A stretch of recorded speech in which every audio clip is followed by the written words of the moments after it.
As your home comfort system gets older, it's going to need repairs. Expect it. It's going to happen.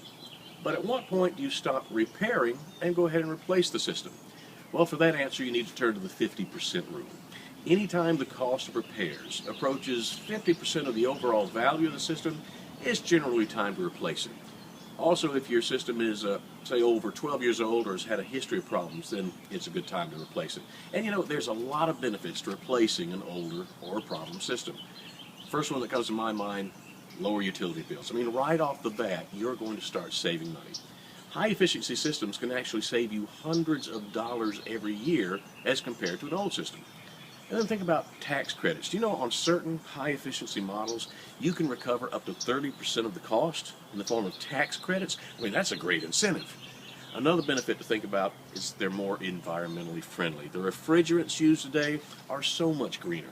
For example, Lennox manufactures and uses an EPA-approved chlorine-free refrigerant.